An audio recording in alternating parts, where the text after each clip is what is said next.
कि वो मार्केट में बहुत ज़्यादा कर्ज ले चुके हैं और जिनके कारण जो सूद पे पैसा लिए हैं वो उनके द्वारा बहुत परेशान किया जा रहा था उनको। तो वो अपने जीवन से हताश हो गए थे और आत्महत्या करना चाहते थे। फिर वहाँ पे जब उनका हिम्मत हार गया तो फिर वहाँ से वो वापस जो है टेम्पू में बैठ के धगजरी होते हुए ट्रेन पकड़ के मधुबनी से वो अम्बाला पहुँच गए। बड़ी खबर बेनीपट्टी से है। बेनीपट्टी के किराना व्यवसायी दिलीप शाह जो कि 6 दिन पहले गुम हुए थे, उसका आखिरकार पता चल गया है। दिलीप शाह की बरामदगी दिल्ली से हुई है, लेकिन दिलीप शाह का पता जब चला तब वो अंबाला में थे। अंबाला में वो खुद से गए थे, उसको कोई लेकर नहीं गया था। कर्ज और सूद ब्याज के पैसे से परेशान दिलीप शाह के ऊपर बहुत भारी कर्ज था। दिलीप शाह कर्ज से परेशान थे, सूद ब्याज के पैसे से परेशान थे और जब उसके ऊपर दबाव बढ़ने लगा कर्जदारों का, उसके बाद वह अपनी जान लेने की कोशिश करते हैं। दरिया किनारे जहां पर उसका सामान बरामद हुआ, अल्फाज की गोली लेकर के जाते हैं और जान लेने का प्रयास करते हैं अपना, लेकिन अपना जान लेने की हिम्मत नहीं जुटा पाते हैं, असफल रहते हैं। और उसके बाद वो बाय रोड मधुबनी पहुंचते हैं। मधुबनी से ट्रेन लेकर अंबाला पहुंच जाते हैं और अंबाला से वो अपने परिवारजनों को फोन करते हैं, अपनी बेटी को वहां के एक दुकानदार के नंबर से फोन करते हैं और उसके बाद को दिल्ली बुलाया जाता है। दिल्ली से उसके परिवार वाले को और बेनीपट्टी पहुंचे कल, और प्रशासन ने पूछताछ के बाद आज प्रेस कॉन्फ्रेंस कर सारी जानकारी दी। दिलीप शाह के से जुड़े जितने भी सवाल थे, सभी सवालों का जवाब बेनीपट्टी डीएसपी ने दिया है। क्या कुछ कहा है बेनीपट्टी डीएसपी ने, आप देखें ये वीडियो। दिनांक 25/3/25 को अहले सुबह 8:30 बजे थानाध्यक्ष को सूचना मिली कि सोहली पुल के निकट जो है एक मोटरसाइकिल पड़ा हुआ है और एक उजला शर्ट और काला फुल पैंट भी पड़ा हुआ है।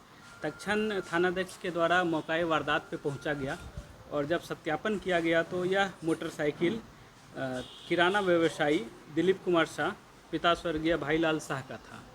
उसी दिन से हम लोग उनके खोजबीन में लग गए, क्योंकि वहाँ से बगल से ही धौंस नदी गुजरती है। तो हम लोगों ने एसडीआरएफ की टीम वहाँ पे बुलाया, डॉग स्क्वाड को बुलाया, टेक्निकल सेल के टीम को बुलाया और सभी एंगल से हम लोगों ने जांच पड़ताल शुरू किया।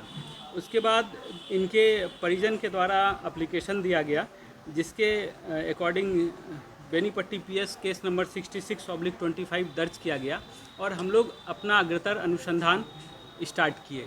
इसी क्रम में 29 तारीख को फ़ोन आया कि उनके जो परिजन हैं उन्होंने अंबाला से एक फ़ोन अननोन नंबर से फ़ोन रिसीव किया, जिसमें बताया गया कि दिलीप शाह जी से उनकी बात हुई है। और उसके बाद जो है आज मॉर्निंग में वो बेनीपट्टी थाना पहुँचे। जब हम लोगों ने उनसे डिटेल पूछताछ की तो उनके द्वारा यह बताया गया कि वो मार्केट में बहुत ज़्यादा कर्ज ले चुके हैं और जिनके कारण जो सूद पे पैसा लिए हैं वो उनके द्वारा बहुत परेशान किया जा रहा था उनको। तो वो अपने जीवन से हताश हो गए थे और आत्महत्या करना चाहते थे। इसी क्रम में वो सोहली पुल के किनारे गए, सल्फास का गोली लेके गए थे। उन्होंने आत्महत्या करने का प्रयास किया, अपने कपड़े भी उतार दिए और फिर वहाँ पे जब उनका हिम्मत हार गया तो फिर वहाँ से वो वापस जो है टेम्पू में बैठ के धगजरी होते हुए ट्रेन पकड़ के मधुबनी से वो अम्बाला पहुँच गए।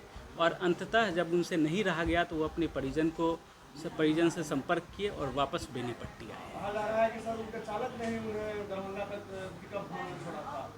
नहीं, उनके चालक का जो सीडीआर है उसका हम लोगों ने अवलोकन किया है। उनके चालक का कोई भी सीडीआर में ऐसा मूवमेंट है नहीं है कि वो दरभंगा तक पिकअप वैन से छोड़ा। महिला की बात भी सर सामने आ रही है, ऐसी भी क्षेत्र में चर्चा थी। नहीं, जो महिला की बात सामने आ रही है वो जब वहाँ पे किराना का सामान लेने के लिए जाते थे तो उनके कोई रिलेटिव है वहाँ पे, वो अक्सर उनसे मिलने के लिए जाया करते थे। सर ये जो अभी किए हैं, मतलब प्रशासन को बरगलाने का काम किए हैं, क्या उन पर कोई कार्रवाई भी हो रही है क्या? आगे हम लोग अनुसंधान में देखते हैं कि उनका 164 का बयान अभी हम लोग कोर्ट में करा रहे हैं।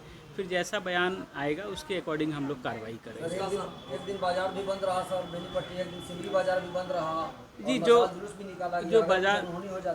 जो बाजार बंद रहा है उसके अकॉर्डिंग हम लोग चिन्हित कर रहे हैं, वैधानिक कार्रवाई की जाएगी। वहाँ पर जो कपड़ा जो उतारा गया वो पहन करके ही उसमें जो गया था, तो फिर वहाँ से फिर दूसरा कपड़ा नहीं, इनका कहना है कि ये अक्सर जो है सामान लाने के लिए जाते थे बाहर मोटरसाइकिल से, तो ये हमेशा अपने डिक्की में एक सेट कपड़ा रखा करते थे और ये सल्फास का गोली खा के नदी में ही कूदने वाले थे कि फिर इनका हिम्मत हार गया, फिर ये दूसरा कपड़ा पहने हैं और फिर वहाँ से फिर अम्बाला के लिए चले गए। सर इनकी बरामदगी के लिए विभिन्न राजनीतिक दल जो है सो तरह तरह की बात कर रहे थे, राजद्रोह का मामला होने वाला था, तो क्या इस पर कार्रवाई होगी? इस नहीं, मामले में क्या पुलिस अपना काम कर रही थी, उसी के अकॉर्डिंग फिर जो है वो वापस घर लौटे। 29 तारीख को आपने बताया कि सर कि उसके परिजन से बात हुई दिलीप शाह की, क्या इससे पहले उसके परिजन के मोबाइल पर किसी तरह का फ़ोन आया था? नहीं, इससे पहले उनके परिजन पे किसी तरीके का फ़ोन नहीं आया था, क्योंकि मोबाइल भी उनका स्विच ऑफ था।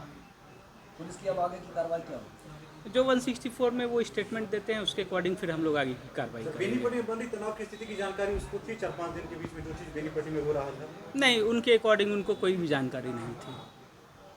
और वो अम्बाला गए हैं, इस बात की जानकारी परिजनों को पूर्व में नहीं थी? जी बिल्कुल नहीं थी। ऐसा भी कहा जा रहा है कि होटल वगैरह में अम्बाला की बात गलत है, होटल वगैरह में रुके थे। नहीं, वहाँ पे जो है जिस व्यक्ति के मोबाइल से फ़ोन किया गया था उनसे मैं खुद बात किया था। उनसे बात करने के बाद इस बात की पुष्टि हुई है कि वो उस दिन अम्बाला स्टेशन पे ही थे। आरपीएफ वालों से भी मैं बात किया था, उनसे भी पुष्टि हुई थी कि जो जिस आदमी के मोबाइल से फ़ोन किया गया था वो भी अम्बाला स्टेशन पे था, और हम लोगों ने उसी समय जो है टावर लोकेशन भी निकाला था उनका, वो भी अम्बाला स्टेशन पे ही था। दिलीप शाह के घर से शायद एक डायरी और बरामद हुई थी, उस डायरी में कुछ लोगों का नाम था जिसमें ये लिखा गया था कि ये लोग परेशान कर रहे हैं, इस तरह की बातें। वो आगे अनुसंधान का विषय है। डायरी मिला था सर? जी, डायरी एक मिला है।